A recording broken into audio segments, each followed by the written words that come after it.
हाँ जी, राम राम जी। आप सभी के लिए गुड न्यूज आ चुकी है। यूजीसी नेट 2024 जून के लिए नोटिफिकेशन आपका रिलीज हो गया है और ऑनलाइन फॉर्म आपके स्टार्ट हो गए हैं।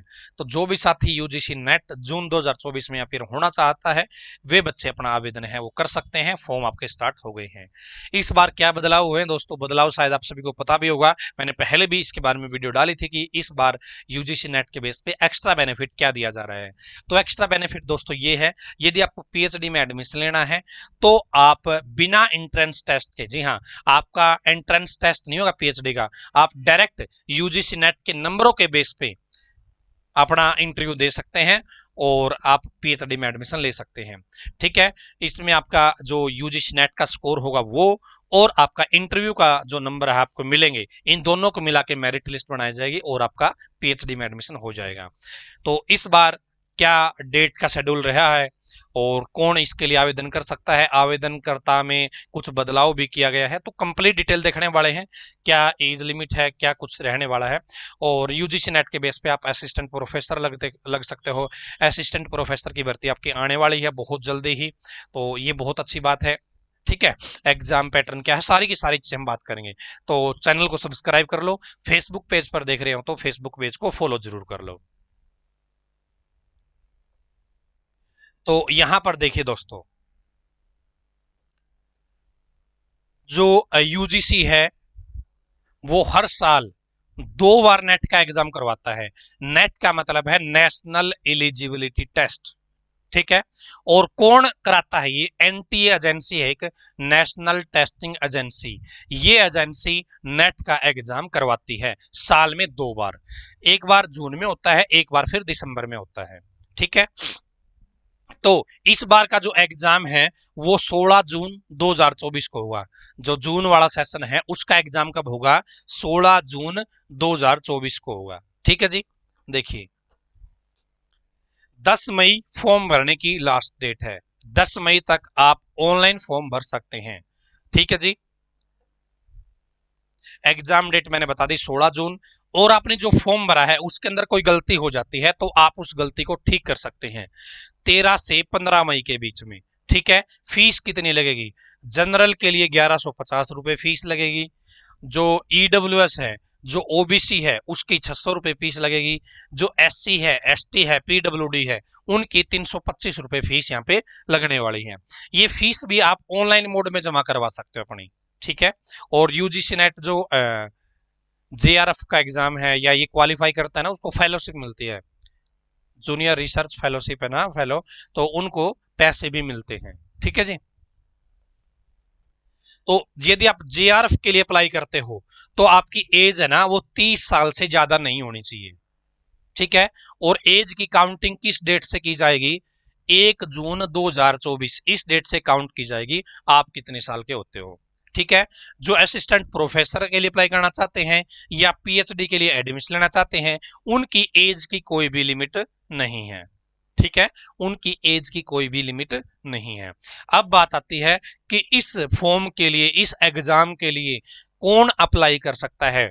तो भाई जिसने मास्टर डिग्री कर रखी है ना, जिसने मास्टर डिग्री कर रखी है, वे बच्चे इसके लिए आवेदन कर सकते हैं। मास्टर डिग्री में इन्होंने परसेंटेज की कंडीशन रखी हुई है। जनरल कैटेगरी के लिए 55% नंबर जरूरी है।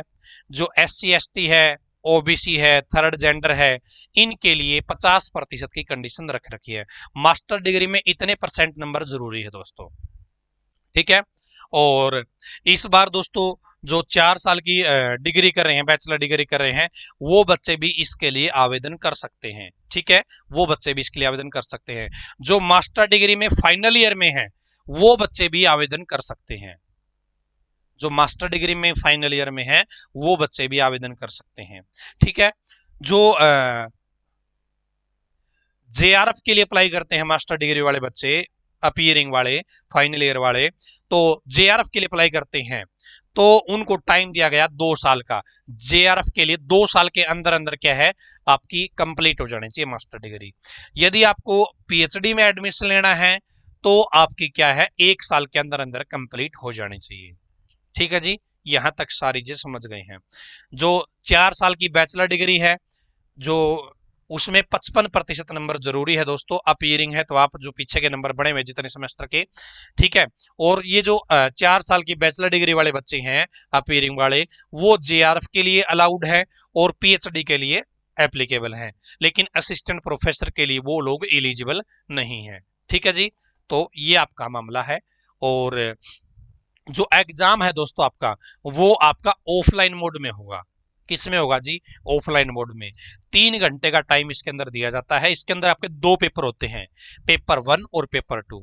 ये एक ही टाइम पे होते हैं, इकट्ठे होते हैं, कोई बीच में छुट्टी नहीं मिलती, ब्रेक नहीं मिलता, इकट्ठे होते हैं। 3 घंटे का टाइम दिया जाता है। जो पेपर 1 है दोस्तों, वो आपके जनरल सब्जेक्ट होते हैं। पेपर 1 क्या है? जनरल सब्जेक्ट होते हैं। और वो आप चाहे आप जैसे पेपर 1 तो हो गया जनरल कॉमन, पेपर 2 आपका सब्जेक्ट स्पेसिफिक। आपको फॉर्म भरते समय सेलेक्ट करना पड़ता है कि आप पेपर 2 में कौन सा सब्जेक्ट सेलेक्ट करना चाहते हो। आप हिस्ट्री भी कर सकते हो, कॉमर्स भी कर सकते हो, बिजनेस एडमिनिस्ट्रेशन, बहुत सारे सब्जेक्ट है, बहुत सारे। ठीक है, तो पेपर 1 तो सभी के लिए बराबर होता है। चाहे पेपर 2 हिस्ट्री का हो तो भी पेपर 1 वही होगा, चाहे आपका पेपर 2 में आपने कॉमर्स ले रखी है, पेपर 1 आपका सेम रहेगा। ठीक है, बराबर रहेगा। तो पेपर 1 तो सभी के लिए, सभी जितने भी यूजीसी नेट में अपियर होंगे सभी के लिए बराबर है। पेपर 2 आपका भाई, यदि कोई बच्चा कॉमर्स सेलेक्ट करेगा तो कॉमर्स के प्रश्न पूछे जाएंगे, कोई हिस्ट्री सेलेक्ट करेगा तो हिस्ट्री के प्रश्न सेलेक्ट पूछे जाएंगे पेपर 2 में। पेपर 1 में आपके 50 प्रश्न आते हैं, पेपर 2 में आपके 100 प्रश्न आते हैं। एक पर्सन के 2 नंबर मिलते हैं, एक पर्सन के 2 नंबर मिलते हैं, यानी कि 150 पर्सन आएंगे और 300 नंबर का पूरा यूजीसी नेट का प्रोसेस रहेगा। ठीक है, और नेगेटिव मार्किंग नहीं है, नेगेटिव मार्किंग नहीं है। तो ये बहुत अच्छी बात है अभी कि नेगेटिव मार्किंग स्टार्ट नहीं करी है। बाकी यूजीसी इसके एनटीए जो भी एग्जाम लेते हैं ना, लगभग सभी में नेगेटिव मार्किंग करते हैं, लेकिन ये अच्छी बात है कि अभी नहीं हुआ है। तो अभी आपके पास अच्छी अपॉर्चुनिटी है। और इस बार तो पीएचडी में एडमिशन लेना है तो पीएचडी में एडमिशन भी ले सकते हो, है ना। जेआरएफ क्वालिफाई भी कर सकते हो, जेआरएफ में पैसे मिलते हैं आपको। असिस्टेंट प्रोफेसर पद के लिए आप आवेदन कर सकते हो। तो ये सारी चीजें हैं। असिस्टेंट प्रोफेसर की भर्ती भी आएगी आपकी, इस बात का ध्यान रखना। ठीक है, पेपर 1 में आप यहाँ पे देख सकते हैं टीचिंग है, रिसर्च एप्टीट्यूड, टेस्ट रीजनिंग है, कंप्रीहेंशन थिंकिंग स्किल है, जनरल अवेयरनेस है। पेपर 2 में आपके 100% पूछेंगे, 200 नंबर के। वो आपके सब्जेक्ट जो आप सेलेक्ट करोगे उसी के 100% आएंगे। ठीक है, पेपर इंग्लिश और हिंदी 2 लैंग्वेज आप सेलेक्ट कर सकते हो, उनमें से एक ये मैंने आपको बता दिया है। ठीक है, सब्जेक्ट भाई कौन कौन से हैं इसके लिए लिस्ट बना रखी इन्होंने, मैं टेलीग्राम पे शेयर कर दूंगा, वहां से आप देख लीजिएगा। फॉर्म आपके स्टार्ट हो गए हैं, लास्ट डेट मैंने आपको बता दी 10 तारीख है। करेक्शन आप 13 से 15 मई के बीच में कर सकते हैं।